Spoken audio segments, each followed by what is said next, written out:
The ableist construct of camouflage. As I explain in my recent posts and videos, I now tend to believe that camouflage or masking does not really exist. It is a myth of invisibility that we have been charged with and which we have accepted.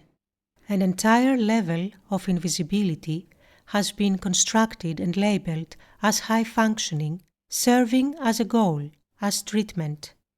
But it is nothing more than an oppressive ableist myth.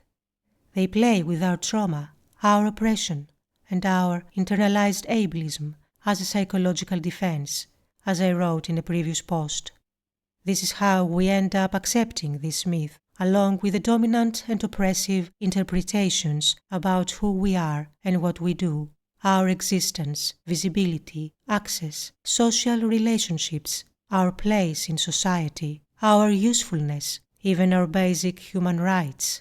Camouflage is conveniently charged to us as something we do, a personal act of invisibility that some of us are supposedly capable of, a false status that maintains our lack of access and our oppression. And those who are seen as not capable are expected to try harder or to achieve it through conversion therapies. A massive industry and system built on the promise of this false status with long, exhausting conversion therapies that are traumatic and destructive. These practices can cause PTSD while also making people, especially the children targeted, vulnerable to abuse and unable to assert their own will. This exposes children to numerous dangers and undermines their boundaries and self-respect. Below are some key quotes from the new Highlights and Quotes page, organized in categories that reveal the ableist construction of camouflage. More quotes are available in the full blog post. Masking camouflage, behavioralization, psychologization. The construct of camouflage as a goal of elimination and invisibility within dominant medical model approaches. Denial of difference in functioning. Camouflage framed as a level of functioning.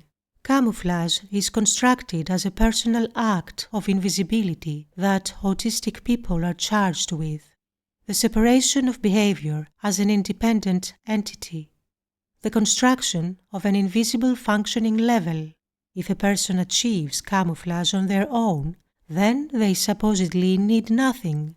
They are considered normal, or they have mental health issues, trauma, personality disorders, or other diagnoses that must be individually treated or managed. Dominant approaches shape social understandings of camouflage. Internalized ableism. The idea that camouflage magically allows someone to transcend their own functioning and gain access. Camouflage as a social skill or an art.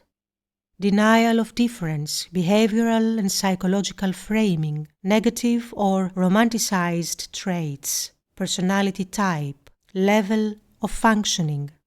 Acceptance of holistic functioning as superior. Acceptance of camouflage as an act of invisibility charged to autistic people. As long as we keep talking about masking or focusing on traits and behaviors that need to be accepted, we remain in the wrong framework. We remain within a behavioral framework focused on individual behaviors. We talk about it as if it were a matter of etiquette. Why do we typecast autism? And why do we separate something called autistic behavior? What exactly is being hidden when we say masking or camouflage? Something that exists somewhere else without us. At its core, all of this is a denial of difference in functioning.